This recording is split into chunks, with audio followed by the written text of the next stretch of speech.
도일체고액 강설.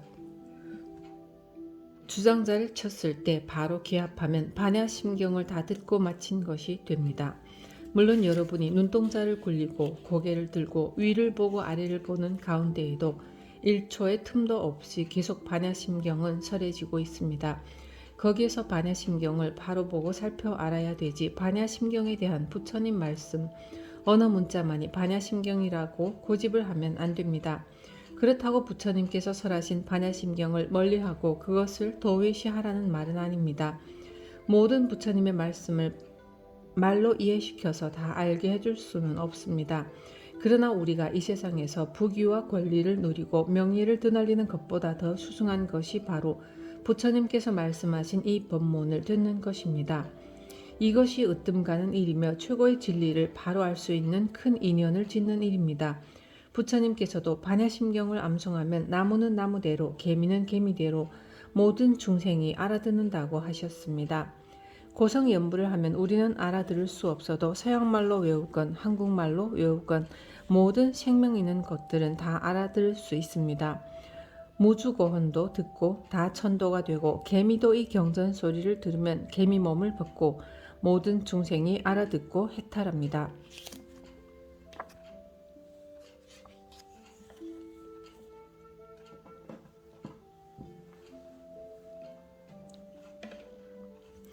인도에서는 아미타불, 중국에서는 무량수열에 부리지만 모든 중생이 마음속에 부처님의 경전을 담아서 외우면 깨달아 해탈하게 됩니다. 그래서 부처님 말씀을 원음이라 합니다. 제가 반야심경을 왜 강의하겠습니까? 학문적으로 배우라고 하는 것이 아닙니다. 이 소리를 듣고 깨달아야 해요. 미물곤충도 한 글귀 일러주고 법문해주면 해탈하는데, 참선하는 여러분에게 반야심경 한 글귀 일러주고 법문해 주었으니 당연히 바로 깨달아야죠. 저는 젊었을 때 연불 잘하는 스님을 만나 연불을 배웠고, 경전을 잘 아는 스님에게 부처님의 경전을 배웠고, 나물 무치고 떡 만들고 김치 담고 약과 만드는 등 살림살이 잘하는 것도 스님에게서 다 배웠습니다. 그 당시 아침에 종송을 하고 나왔는데 어느 큰 스님이 물었습니다. 종송을 했느냐? 예. 내가 화엄경을 다 이수하고 명색이 중강이라고 애들을 가르치고 있으니 하나 물어보자. 예, 하문하십시오. 청사는 첩첩하여 아미타 부처님의 굴이고 푸른 바다는 망망하여 정멸공이다. 모든 물건을 다 잡아서 걸림이 없는데 소나무 정자의 하계머리가 붉은 것을 몇 번이나 봤던고 했는데, 너는 하계머리가 붉은 것을 보았느냐? 저는 하계머리가 붉다는 것은 들었는데 학을 직접 보지는 못했습니다. 이 세상에 사람으로 태어나기 어렵고 사람으로 태어나도 대장부 몸받기가 힘들고, 대장부 몸받아도 불법 만나기 힘들고, 불법 만나도 바로 정법을 깨닫기 힘들고, 선지식 만나기가 힘들다. 그런데 너는 장부로 태어나서 부처님 경전을 다 보았으니 이 세상에서 최고로 복이 있는 사람이구나. 하늘같이 지켜 세우시기에 어깨가 으쓱했죠. 아래 가르치는 사람도 있는 처지이니 제일인 줄 알았어요. 그러나 내가 이것을 알지 못하면 밥을 먹을 자격이 없을 뿐 아니라 저 쓰레기 같은 인간보다 못하다. 시주의 은혜가 얼마나 큰데 내가 이 문중에서 밥을 먹을 자격이 있느냐. 진정 시주를 받을 수 있는 자격은 이것을 아는 사람, 이 공부를 하는 사람에게 있는데, 너는 거기에서 캄캄하니 지금까지 헛살았고 헛밥 먹었다. 이렇게 사정없이 싹 밟아버리셨습니다. 아무 말도 하지 못하고 방에 돌아와 가만히 생각해보니 잠이 안 와요. 그 이튿날 강의를 마친 후 다시 불러서 물으셨어요. 왜 전백장은 불락인과라고 하여 여우의 몸을 받았고 후백장은 불매인과라고 하여 여우의 몸을 벗었느냐? 너는 경을 다 배웠지 사집에 있는 말 아니냐? 제가 알 수 있어야죠. 가만히 앉아있자. 가라 가. 너는 오늘 점심 공양하지 마라. 밥 먹지 마. 하셨습니다. 저녁에 가만히 앉아있는데 그 생각만 가득합니다. 책을 펴놓고 있었는데 어느새 새벽이 되어 도량석 목탁 소리가 또르르 울렸습니다. 저녁에 들어가서 또 앉아있는데 그것도 잠깐 사이예요. 그 찰나에 뭐가 무는 것처럼 손이 따끔해요. 우리가 공부할 때는 요즘같이 좋은 초를 못 켰습니다. 그래서 초동가리를 모아 녹여서 양재기에 넣고 심지를 박아 사용했죠. 양재기가 엎어질 리 없는데 그 촛물이 손에 엎어졌습니다. 그것이 어째서 넘어졌는지 모르겠어요. 그때 천지가 뒤집어지는 이상한 경지가 있었습니다. 그래서 올라가 제가 한마디 대답을 했습니다. 스님은 이렇다 저렇다 결론적인 이야기가 없이 가만히 계시다가 너는 선방에 가서 참선을 하는 것이 좋겠다 하셨어요. 그래서 모든 것을 내던지고 선방으로 갔습니다. 상상 일구의 법문을 해줄 때 여러분이 첫 깨달으면 이 세상에 무슨 걱정이 있겠습니까? 부처님께서 처음에 최상 일구의 말씀을 중생에게 하셨지만 중생이 믿지 않고 다 달아났습니다. 그래서 할 수 없이 인간 속으로 돌아와 인간의 존재를 이야기하셨습니다. 저도 처음에는 누구나 오직 선을 해야 한다고 생각했는데 인도에 가보니 노래를 부르고 춤을 추면서 합디다. 연불로 가르칠 수 있는 사람은 연불로 가르치고 특수한 근기, 상상근기는 참선으로 가르쳐야 합니다. 참선하는 사람은 상상근기이기 때문에 자잘한 것으로 다투지 않고요. 요즘 선방에서 수자들이 다투는데 그 사람들은 자격이 없습니다. 아무것도 아닌 것 가지고 시비를 따지고 싸움하는 사람은 상근기는커녕 중근기도 안 됩니다. 상근기는 시비가 없습니다. 오직 자기 화두 하나가 급할 뿐이죠. 반야심경은 부처님이 49년 동안 설법하신 것 가운데 모든 중생에 전도된 사고방식을 무너뜨리고 뒤집어 우리의 본성을 바로 드러내주는 법문입니다. 이 반야심경을 잘 듣고 이것을 듣는 가운데 뭔가 깨닫는 바가 있어야 합니다. 이렇게 안 하고도 주장자를 내리치면서 아시겠습니까? 했을 때 여기에서 알면 구구히 장광설을 이야기할 필요가 없습니다. 눈 한 번 마주쳤을 때 알아버렸다면 거기에 다른 말이 왜 필요하겠습니까? 10년, 20년 앉아 있어도 그와 같은 출중한 근기를 갖춘 사람을 못 보았습니다. 그래서 부득이 이 반야심경 법문의 골수를 우리는 들어야 합니다. 공부를 열심히 하는 사람이 심기일전하여 척하니 마음이 개합되면 더 이상 바랄 것이 없겠습니다. 이 중에 한 사람이라도 깨달을 수 있기를 바라며 하는 것이죠. 우리가 사는 사바세계는 고해입니다. 이 고통의 바다를 어떻게 건너야 할까요? 성리학에서는 인간의 본성에 대해 성선설과 성악설의 두 가지로 나눠서 이야기했습니다. 또한 기질적인 성품과 순수 이성적인 성품으로 나누었습니다. 순수 이성적인 성품은 도의 마음이고 기질적인 성품은 감성적인 것입니다. 감성적인 것에는 남녀의 애욕, 애정, 색욕심, 재물에 대한 욕심, 자기 이익에 대한 욕심 등 여러 가지가 포함되어 있습니다. 감성적인 면으로만 치닫다 보면 여관이나 술집의 사람들이 북적거리게 되고 세상은 악한 방향으로 나아갑니다. 따라서 감성적인 생각을 제지하여 그런 마음이 일어나지 않게 해야 하고요. 그러면 어떻게 해야 순수 이성적인 마음을 드러냈을 수 있는가? 그 점에 대해서 유가에서는 뾰족한 길을 제시하지 못했습니다.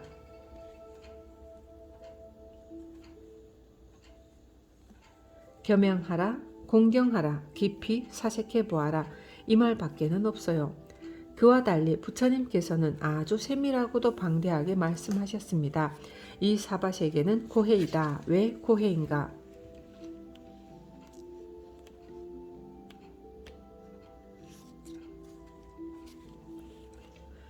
그것은 8가지 고통이 있기 때문이다. 사랑하는 사람과 헤어지는 고통, 구하는 대로 되지 않기 때문에 생기는 고통, 원수와 같이 있어야 하는 고통, 추우면 옷을 입어야 하고 배가 고프면 밥을 먹어야 하고 자연 법칙에 순응하지 않으면 생존할 수 없고 좋은 것 보면 사고 싶고 좋은 냄새를 맡고 싶지만 그것이 안 되기 때문에 오는 고통, 그리고 생로병사의 8가지 고통이 있습니다. 그러면 이 8고는 어디에서 나왔는가? 이것을 추적해보면 바로 무명심 때문에 그렇습니다. 무지하여 올바르게 아는 것이 없기 때문에 태어나는 것이 생기고 태어남으로 인해 고통을 받아야 합니다. 그리고 이러한 고통들이 끊임없이 이어지죠. 무명심은 본래의 마음을 미혹하여 잃어버린 것입니다. 이것은 주장자입니다. 그러나 이것이 주장자라고 고정되어 있으면 그만인데 이것은 또 주장자가 아닙니다. 왜 그런가 하면 이것은 주장자가 아닌데 형태를 다듬어서 주장자라고 이름을 붙였기 때문에 주장자인 것입니다. 더욱이 이것은 고정되어 있는 것이 아니고 결국에는 변형되어 썩어 없어집니다. 없어지는 성질을 가지고 있습니다. 여러분의 몸뚱이도 그렇습니다. 중요한 것은 악한 성품이나 착한 성품이 서로 붙어있는 것인가 아니면 본래 하나인가 하는 문제입니다. 악이나 선이 본래 하나라면 악이 되고 선이 될 것이 없어야 할 것 아닙니까? 무명심과 밝은 진여자성 두 개가 있는데 이 주장자가 무명심입니까? 아니면 밝은 진여자성입니까? 어디에서 무명심이 나오고 밝은 진여자성이 나옵니까? 자성이 따로 있고 무명심이 따로 있습니까? 이것이 큰 난제입니다. 이 문제를 바로 밝혀서 알면 되는 것입니다. 또한 무명심은 나의 어디에서 나왔는가? 본성이 밝다면 밝은 마음만 있어야 하는데 어찌 그렇게 되지 않는가? 이 문제를 해결하려면 어떻게 해야 하는가? 바로 거기에서 선이 나옵니다. 묵조 간화라고 하면 될 것을 묵조선, 간화선 이렇게 선자를 붙이지 않습니까? 묵조선, 간화선이라는 말은 중간에 중국에서 굉지정각 대해종고 두 선사들이 발단이 되어 나온 것입니다.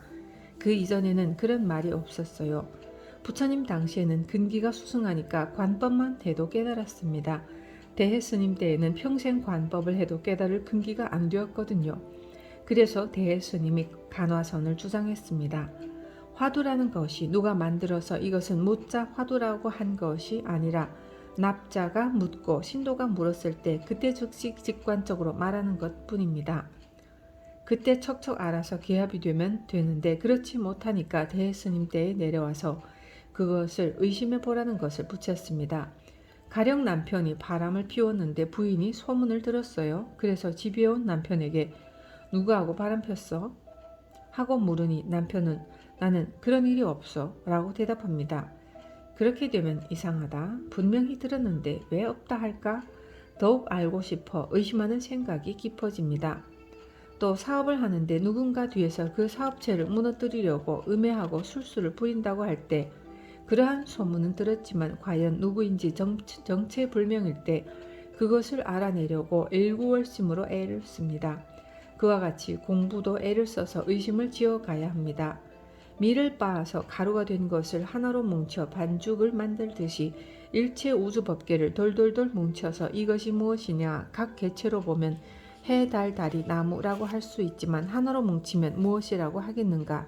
그러고는 모든 것을 다시 아니다 아니다 부정하며 일체를 끊고 줄여서 마지막에 가서 어떠한 것도 붙일 수 없는 장벽 앞에 다다랐을 때 단지 살아날 수 있는 방법은 일념으로 의심하여 그것을 투구하는 방법뿐입니다. 이것은 특수한 방법입니다. 그것만이 인생을 빨리 해결하여 해탈하는 지름길이요. 단적으로 바로 들어가는 길입니다. 깨닫게 되면 묘하다는 것을 알게 됩니다. 그 문제를 말로 설명해 줄 수는 있지만 설명해도 여러분에게 이득이 없죠. 본인이 투구하여 스스로 얻어야 하는 겁니다.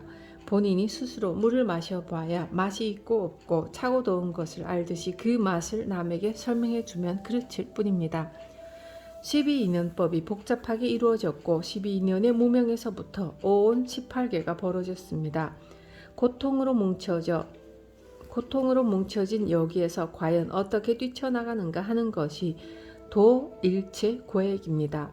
화두일념으로 오매 일요를 지나야 중생의 80경계를 벗어나는 곳에 가까워집니다. 공의 차원을 체득하면 12인연과 오온 18개가 무너져서 해탈하게 됩니다. 이런 사람이 대자유인입니다. 일대사를 마친 사람, 고해를 건너간 사람입니다. 주해, 오온이 공해지면 문득 생사의 경계에서 벗어나 윤회의 고통을 면하게 된다. 태상은 나에게 큰 근심이 있으니 몸이 있기 때문이다. 나에게 몸이 없다면 무슨 근심이 있겠는가 라고 하였고, 불가에서는 몸은 모든 고통의 근본이다 라고 하였으며, 유가에서는 몸이 있으면 근심이 있고 집착이 없으면 근심이 없다고 하였다. 묘법 연화경에서는 삼계는 편안하지 못하니 마치 불타는 집과 같다. 온갖 고통이 꽉 차 있어 너무 두렵다고 하였다. 강설, 부처님께서는 이것을 해결해 주시려고 공을 설하신 것입니다. 공을 확실히 밟아서 건너가지 않으면 태승의 진리도 알지 못하고 생사해탈도 영원합니다. 공한 것을 바로 알면 모든 것이 해결됩니다. 무명 12년 사바세계에 팔고 모든 것을 벗어납니다. 육도윤회는 무명심으로 인해 벌어집니다. 이 무명심으로 인해 지옥, 악귀, 축생, 수라, 인간, 천상 세계가 벌어지는 것입니다. 부처님은 아함방 등을 설하시며 인간 존재의 고통 창조에 대해 모두 말씀하시고 다시 공도리를 내놓으시면서 나고 죽는 생사가 없는 대승진리로 끌어올리셨습니다. 계속 반복해서 설하셔도 중생들이 잘 모르니까 거듭해서 21년간이나 이 반야심경을 설하셨습니다. 그러므로 후래 중생들도 열심히 들어야 합니다. 그러면 몸뚱이를 없애 치우란 말인가 아니면 죽으란 말인가? 그것이 아닙니다. 이 몸 하나 까딱하지 않고 모든 천태만상을 움직이지 않고 그대로 투시하여 공한도리를 보아야 합니다. 공한도리는 현실의 몸을 치워서 고통을 던다는 것이 아닙니다. 부처님께서 부정관을 말씀하셨을 때 그것을 듣고 이 몸 없는 것이 편안한 열반이 아니겠는가 하고 많은 사람들이 자살해 죽었습니다. 그래서 다음 설법에는 대중이 반밖에 참석하지 않아 부처님께서는 의아해 하셨습니다. 어째서 다들 안 왔지? 그 사람들 자살했습니다. 왜 자살을 했지? 우리 몸은 눈에는 눈물, 코에는 콧물, 창자에는 똥이 들어있다는 등 더럽다는 이야기를 듣고 그렇게 됐습니다. 중생들이 미련하여 참으로 입맛 다시기가 힘들구나. 강이라는 것은 모든 반야심경에 대한 이치를 논리 밖으로 설명해야 되고 많이 쪼개서 이야기를 해야 되기 때문에 강이라고 합니다. 생명을 가지고 있는 중생은 생에 대한 애착이 큽니다. 거기에 수반되는 고통도 말할 수 없이 크고요. 생명에 대해서 육체의 생명만을 보고 이야기하는 것은 한 면만 보고 말하는 것이 됩니다. 이 몸뚱이를 주재하는 그놈은 우주의 대생명입니다. 그 생명은 무한하게 끝없이 이어지고 그 생명이 있으므로 밖으로 제2의 육체에 대한 생명을 탄생시킵니다. 몸뚱이를 분석해보면 이 몸은 구조가 되게 본능적이고 생리적으로 되어 있는데 어떡하겠습니까? 이 몸은 기질적이면서 감성적입니다. 이 몸이 죽어서 송장이 되어도 머리털은 길고 손톱도 길죠. 아무런 의식도 없고 지각도 없으면서 초목처럼 식물인간처럼 살이 찝니다. 머리털도 길고 손톱도 자랍니다. 나무도 성장하다가 돌이 있으면 돌아가면 자랍니다. 돌이 있으면 들어갈 수 없다는 것을 아는 것이죠. 넘어질 때도 여자는 발랑 뒤로 넘어지고 남자는 어이쿠 하고 앞으로 엎어집니다. 죽어있는 모습을 보면 남자는 거의 다 엎어져 있어요. 죽은 자에게는 의식이 없다고 생각하지만 우리가 의식을 가지고 있다, 가지고 있지 않다의 두 가지로 분별해서 갈라놓고 단정적으로 판단해서 그런 것이지 우리 자신이 송장이 되어 본 것은 아닙니다. 본인이 송장이 되어 보아야 알 수 있는 것이죠. 전에 대구에 계시는 어떤 스님이 보살계를 설한다고 하여 갔었습니다. 저녁을 먹고 차를 한 잔 마시는데 풍수 이야기가 나왔습니다. 터를 잘 보시는 한 분이 물었어요. 선방을 지으려면 좋은 곳에 짓지 왜 저기에 선방을 짓습니까? 그러자 젊지만 공부를 많이 하신 스님이 한마디 했습니다. 되지도 않는 망상이에요. 시궁창이면 어때요? 화두 들고 공부만 잘하면 되지. 그 말을 듣고 스승이 상좌에게 말씀하셨습니다. 나도 전에는 그렇게 생각했는데 그런 것이 아니다. 역시 공부도 좋은 스승, 좋은 도반, 좋은 도량을 만나야 된다. 아무 곳이나 가서 앉아 있다고 하여 되는 것은 아니다. 너무 일방적으로 단정해서 고집하지 말아라.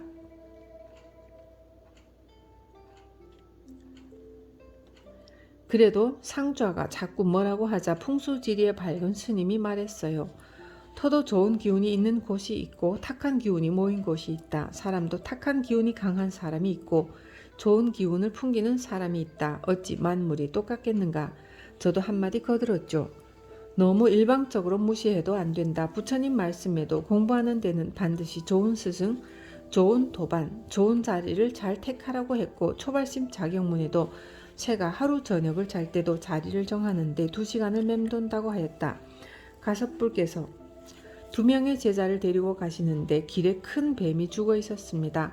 앞에 가는 제자는 뱀을 발로 차고 가고 뒤에 가는 제자는 아무리 미물이지만 여기서 죽어서 안 됐구나 하면서 양지 바른 곳에 묻어주고 반야심경을 독송해 주었습니다.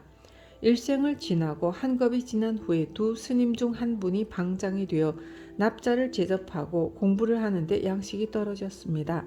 그러자 방장 스님이 아랫동네의 만석군 부자를 찾아갔습니다. 소승 문안드립니다. 주인이 종에게 밖에 누가 왔는지 나가보라고 합니다. 일꾼이 내다보고 웬 스님이 왔다고 하니까 주인이 나가서 보더니 당장 내쫓아라. 안 가거든 몽둥이로 내려쳐라 합니다.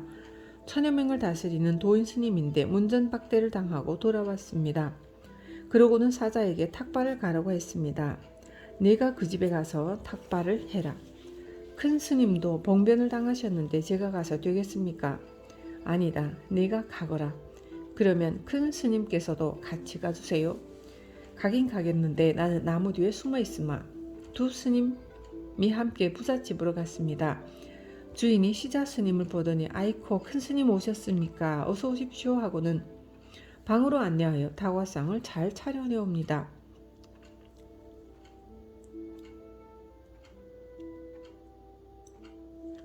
스님, 웬일로 저희 집을 찾아오셨습니까? 저희 절은 대중이 많고 공부는 해야겠고 대중이 먹고 살 길이 없어서 왔습니다. 부처님 말씀에 공부하는 사람 후원하면 참선하는 사람보다 먼저 성불한다고 했습니다. 처사님도 먼저 성불하시도록 하시죠. 참 좋은 말씀입니다. 진작 오셔서 저에게 말씀하시지 왜 이제야 오셨습니까? 양식이 얼마나 필요합니까? 1000명 먹을 양식입니다.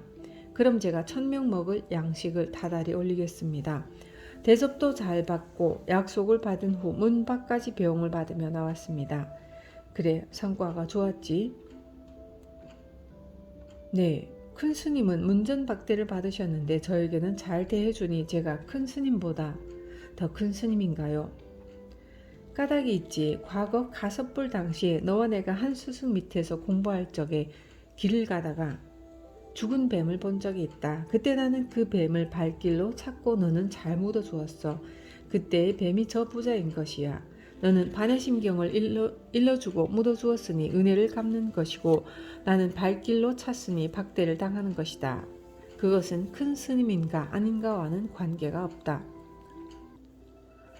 죽어서 영험이 없는 뱀도 묻어주고 잘해주었다고 은혜를 갚는데 사람의 시체를 이리저리 천대하고 물구덩이에 버리고 아무렇게나 하면 어떻겠습니까? 일생 이 몸을 의지하여 별의별 고락을 겪지 않았습니까? 부처님께서는 제색지화는 심오독사라고 하였습니다. 라즈니쉬는 심오독사라고 한 것은 너무 심한 표현이라고 하였는데 그것은 부처님께서 말씀하신 뜻을 잘 모르고 한 이야기입니다. 경전에 말씀하시기를 이 세상에 가장 무서운 독이 있다. 독사도 독이 있고 사람도 독소가 있으며 용을 잡아먹는 금시조도 독이 있는데 그것보다 더 무서운 독이 있다. 그것이 무엇인지 아느냐? 바로 재물과 여색이다. 그 책에 한번 물리기만 하면 헤어날 길이 없다. 한번 물리면 점점 빨려 들어가서 결국에는 독이 전체에 퍼져 다시는 빠져나올 수 없다고 하였습니다. 맛있는 음식을 먹어보세요. 계속해서 먹다 보면 미감이 둔해져 더 맛있는 것을 찾게 됩니다. 강한 자극을 지닌 것은 우리의 뇌 속에 강하게 입력이 됩니다. 무서운 압박을 당하든지 무시를 당하든지 억울한 일을 당하면 골수에 박히죠. 그러면 이 세상에서 가장 진하고 무섭게 머릿속에 입력되는 것이 무엇일까요? 남녀간의 색을 즐길 때 느끼는 오르가슴입니다. 찰나의 극도로 진한 것이 골수에 깊숙이 와 박힙니다. 그 독에 물리면 천하장사 영웅도 빠져나오지 못하고요. 그것은 남자나 여자나 마찬가지이며 골수에 가장 강하게 입력되기 때문에 그 다음에 다시 그것에 가까이 갑니다. 계속 끌려서 따라가게 되니 정말 무서운 집착이죠. 그 올가미에 얽히면 여간한 공부인도 헤어나기 어렵습니다. 견성에서 제8지에 올라갔을 때에도 최후의 시험이 여자입니다. 여자에게는 반드시 남자가 나타나죠. 여기서 속지 않고 초연부동해야 공부에 힘을 얻은 사람이라 할 수 있습니다. 참선하자, 참선해야지. 그러면 어떻게 해야 할까? 화두 타서 선방 가야지. 이것은 배급 타는 것입니다. 그 옛날 어렵게 살던 시절에 며칠을 굶어서 밥 한 그릇이 기가 막히게 고마울 때는 배급도 고맙죠. 참선하기 싫은데 해봐야지 하고 큰 스님에게 맹하니 가서 참선하겠다고 화두 하나 받은 것과 무한한 오랜 겁을 두고 색의 맛을 들인 것하고 비교하면 어느 것이 힘이 강하겠습니까? 즐거운 색의 맛이 꽉 들어차 있는데 맹한이 받은 화두가 상대가 되겠어요? 상대가 안 되게 되어 있습니다. 과거에 함께 공부하던 스님이 그래요. 이제 더 이상 못하겠다. 뭐가 그렇게 어렵습니까? 앉아있으면 여자 생각이 불길같이 일어나고 화두는 허공에 물 한 방울 같아 도저히 상대가 안 된다. 그 스님은 결국 앉아서 몸부림을 치다가 결국에는 애정에 대한 것을 경험해 본 다음 결론을 내 다시 참선을 해야겠다고 했습니다. 전혀 모르는 상태에서는 궁금해서 도저히 공부가 안 된다. 역대 큰 스님들도 경험해 본 분이 많고 부처님도 결혼해 보셨다. 이런 식으로 생각이 돌아가는 것입니다. 그 후로 어떤 아가씨가 자꾸 찾아오더니 속세에 나가서 연애를 한번 해보고 돌아와야겠다면서 나갔습니다. 1년 만에 만났는데 머리를 기르고 양복을 입고 왔어요. 잠깐 갔다 온다더니 어떻게 된 겁니까? 생각은 그랬는데 금방 안 돼. 여자가 애걸복걸 하는데 그렇게 되나요? 서로 잡아매어 놓으려는 것이 애정의 근본 속성인데 그것은 한번 입력되면 무서운 독이 되어 모든 것을 파괴합니다. 기질적이고 감성적인 것만을 취하게 되며 나고 죽는 생사를 만들어내고 질투, 투쟁, 애욕, 소유욕만 가득 차게 합니다. 감성적인 맛을 보면 소유하려는 집착이 강해져 도의 마음과는 거리가 멀어집니다. 이 몸은 끊임없이 요구하고 갈구합니다. 그러니 평생 이 몸을 시봉하게 되고요. 참선하다가도 집이 어떻게 되었는가 하고 전화합니다.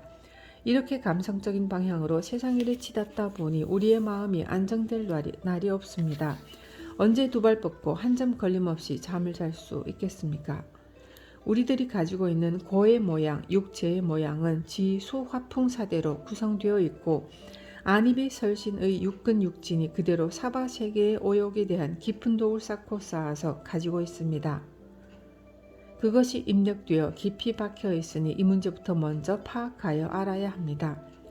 나에게 가장 고통스러운 것이 있다면 무엇을 고통이라 하는가? 나에게 가장 큰 한이 있다면 무엇을 한이라고 하는가? 나에게 몸이 있기 때문에 고통의 원인이 있고 큰 한을 제공합니다. 그러므로 나에게 이 몸이 없다면 무슨 고통이 있고 무슨 한이 있겠습니까? 여러분은 때로 이렇게 생각할 것입니다. 당장 눈앞에 감원 조치를 당해 언제 해직될지 몰라 조마조마하면서 사는데 무슨 반야심경을 들으라고 하는가? 반야심경을 들으면 감원 조치 안 당할 수 있는가?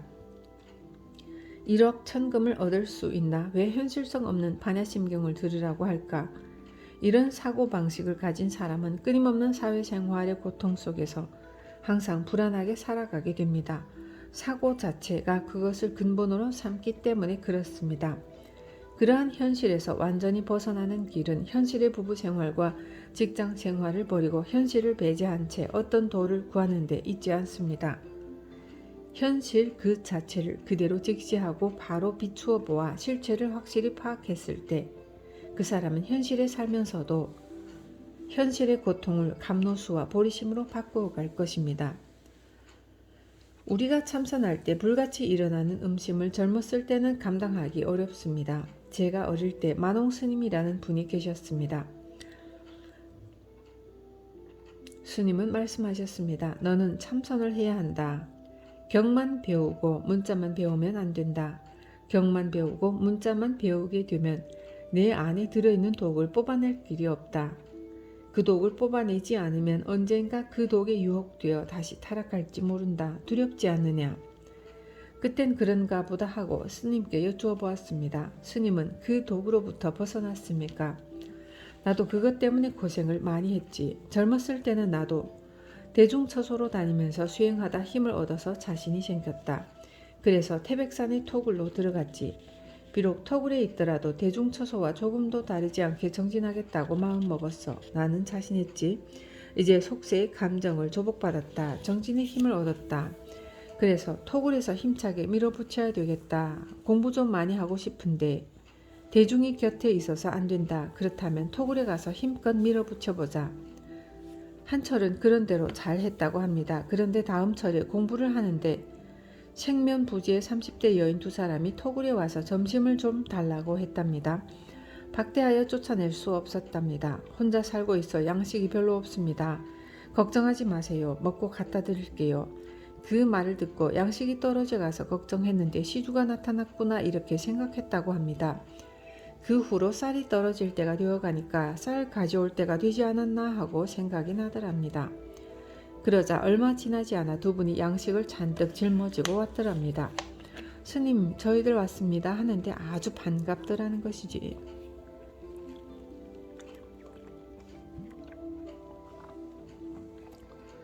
스님, 저희들 왔습니다 하는데 아주 반갑더라는 것이에요. 둘 다 학교 선생님인데 한 분은 결혼을 했고 한 분은 미혼이었는데 스님 하면서 밥도 해주고 빨래도 해주고 가고는 했답니다. 토요일이면 올라오곤 했는데 참선하다가도 토요일이 가까워지면 머릿속에 그 여자 생각이 나서 견딜 수가 없었다고 해요. 화도 들어야지 그 여자 생각나는 것과 싸워야지 정말 미칠 것 같았답니다. 어느 토요일 결혼 안 한 처녀가 혼자 왔는데 가슴이 두근두근 뛰고 밤에 억지로 참고 앉아서 법문을 해주었는데도 생각은 다른 데가 있었다는 거예요. 공부가 되었다고 자신을 했는데 어째서 그렇게 생각이 일어나는지 자신도 믿을 수가 없었답니다.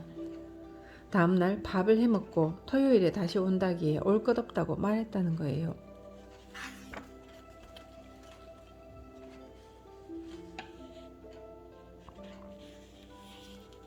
처녀가 간 후에 가만히 생각해 보니 다음 토요일에 다시 오면 자기도 억제하기가 불가능할 것 같다는 생각이 든 겁니다. 그럼 지금까지 공부한 것이 무엇인가? 과거에 선지식이나 부처님께서 이래서 토굴에는 가지 말라고 하셨구나. 안 되겠다 하고 걸망을 쌌답니다. 36개를 쳤는데 화두를 들어도 머릿속에는 여자 얼굴이 안 떠나더라는 것이죠. 내려오다가 걸망을 내려놓고 쉬는데 곁에 복판이 푹 패여있는 나무를 보자 음심이 생기더랍니다. 얼른 정신을 차려 찬물에 목욕하고 대중처소인 문경의 대승사로 갔답니다. 수자 3명이 공부하고 있는데 양식이 없어 받을 수 없다고 해서 내가 탁발해 가지고 오면 되지 뭐 하고 대중생활을 다시 시작하였는데 그 후로 여자에 대한 마음이 싹 없어졌다는 겁니다. 대중이 공부시켜준다라는 말이 있습니다. 피곤해서 눕고 싶어도 누군가 곁에 장승처럼 앉아있으면 그것 때문에 눕지 못합니다. 아무도 없이 혼자 공부해보면 잘 될 것 같은데 안 그래요. 눕고 싶으면 옆을 의식할 필요가 없어서 눕게 되기 때문입니다. 대중의 힘이 그렇게 큽니다. 남방의 불교는 스님들이 전부 독방 생활을 합니다. 남방 스님들이 한국의 스님들이 대중생활하는 것을 보고 여기에 무슨 사가 있겠느냐고 말합니다. 그런데 아무도 없는 방에 혼자 있으면 자유롭기 때문에 자기 하고 싶은 대로 합니다. 그러나 대중생활을 하면 그것은 있을 수 없는 일입니다. 남이 볼 때나 보지 않을 때나 내가 명철하면 문제가 없습니다. 나 자신의 사상이 완전히 뚝 떨어지고 내가 완전히 공해져서 없는 것을 증득하기 전에는 함부로 자기 자신을 평가해서는 안 됩니다. 아주 두려워해야 합니다. 그때 당시 스님이 저에게 말씀하셨어요. 공부는 나 혼자서 다 된 듯이 판단하면 착각이다. 반드시 큰 선지식과 대중을 모시고 살아야 한다. 스승이 있는 곳에서 몸을 의탁하여 공부하고 스승이 없는 곳에서는 잠시 쉬었다 가거라.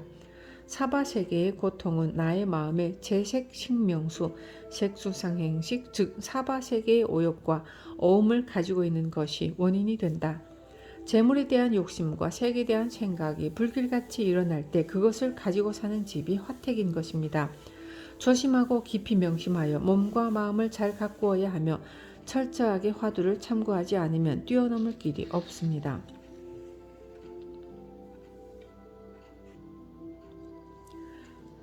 주해, 만일 지혜가 있는 사람이라면 자기 자신을 반조해 자기의 몸이 다 헛되어 진실되지 않음을 깨달을 것이니 더군다나 자기 몸 아닌 다른 물건은 말에 무엇하겠는가. 하루하루가 무상하니 모든 것을 다 던져두어라. 100가지 가운데 한 가지도 쓸 것이 없다. 생각을 이와 같이 하면 마음의 경계가 저절로 제거되어 잡념이 적어질 것이다. 이러한 경지에 이르면 다시 선지식을 찾아뵙고 지혜 있는 일을 가까이 하여 출신환로를 찾아 생사대사를 마쳐야 한다. 그러면 어느 날 아침 후련히 툭 터지는 한 소리에 깜깜한 칠통 속을 벗어나 본래의 면목을 보게 될 것이다. 강설, 진실은 영원합니다. 진실은 푸른 하늘과 같고 허공과 같이 담담하며 밝은 달과 같습니다. 진실이 아닌 것은 물거품과 같아서 잠시 좋다가도 끊임없이 근심 걱정이 따르고 고통이 따릅니다. 그런데도 중생들은 무명의 업보를 가진 방향으로 치달아갑니다. 무명은 우치하여 나를 모릅니다. 내가 나를 모르기 때문에 어리석은 것입니다.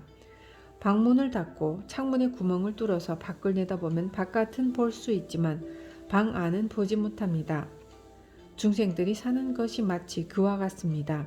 안도 보고 밖도 볼 수 있다면 멋지게 살 수 있고 정말 편하게 잘 살 수 있습니다. 반야심경은 여기부터가 중요합니다. 이제부터 깊이 있는 좋은 것이 많이 나옵니다. 잘 들으면 현실 생활을 어떻게 살아야 할지 입지가 설 것입니다. 현실에 드러나 있는 인간의 모든 문제들, 즉 생로병사의 문제, 어째서 인간은 태어나고 죽는가, 또 생하는 것은 어떻게 하여 생하고 멸하는 것은 어째서 멸하는가, 어찌하여 우리 중생들에게는 사바세계의 8가지 고통이 있는가, 이러한 문제를 우리는 다 풀어야 합니다.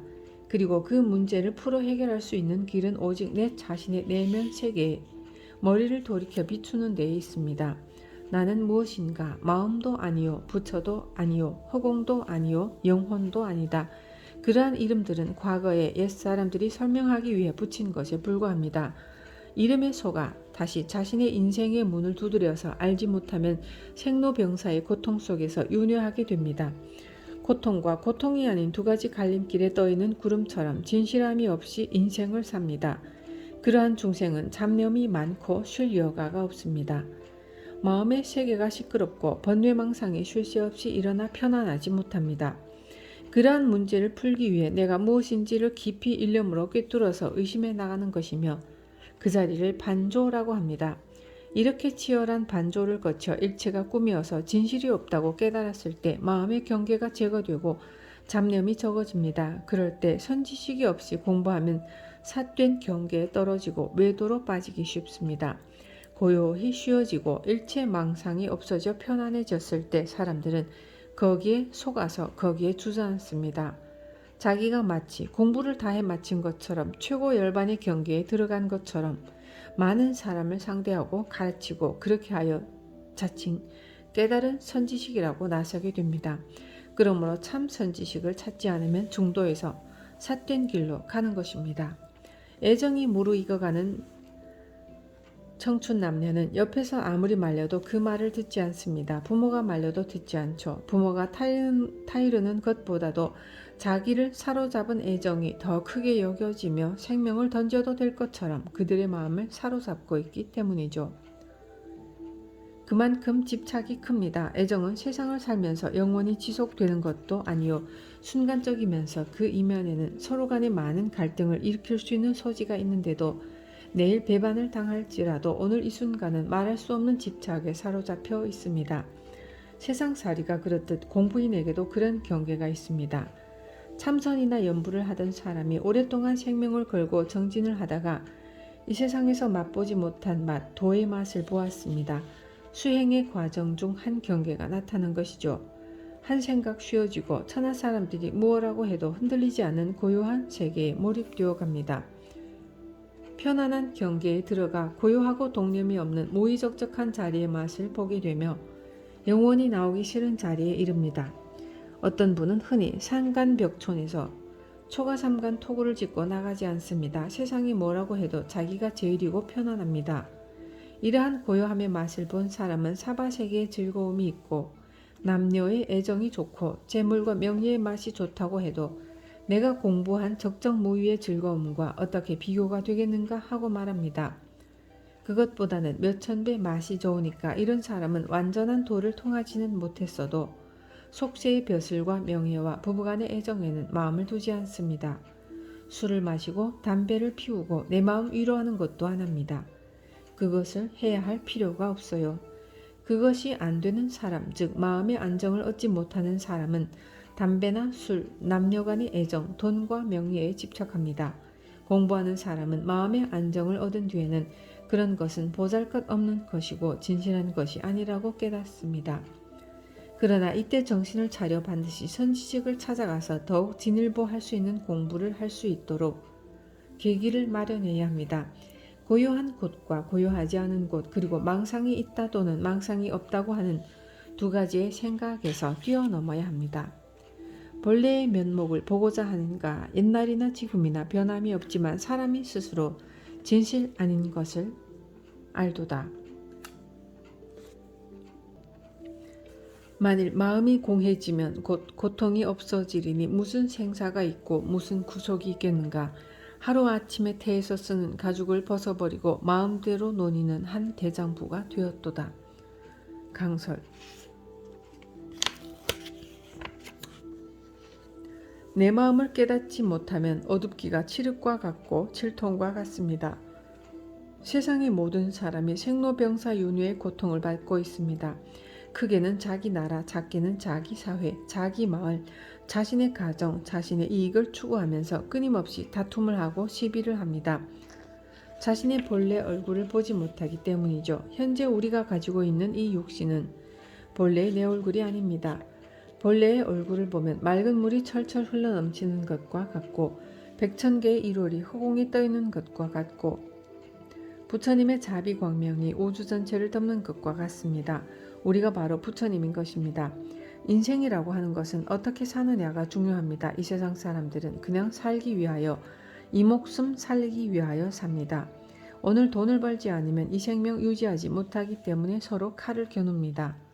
이것은 아무런 의미가 없습니다. 짐승들도 고기 한 점을 두고 서로 다툴 줄을 알고 이 육체를 살찌울 줄을 압니다. 그런 의미 없는 인생을 살아서야 되겠습니까? 인생을 살면서 오해가 생기고 시비가 엇갈려 자신이 쓸어 담아서 소화를 시킬 수 없는 경우를 당하면 마음 가운데 보이지 않는 스트레스가 생깁니다. 말할 수 없는 고통이 쌓여가고요. 그러므로 모든 경계에 부딪혔을 때 둥글둥글 원만하게 다 소화를 시키고 걸림이 없이 살아가는 사람이 되려면 자기 자신에게 있는 문제를 녹여 없애야 합니다. 반의 지혜는 자기 자신의 문제를 벗겨냅니다. 이솝 우화에서 아주 뜨거운 햇볕만이 사람들이 입고 있는 옷을 벗기듯이 마음속에 쌓여있는 자기 자신의 모든 불만을 지혜의 빛으로 녹여야 합니다.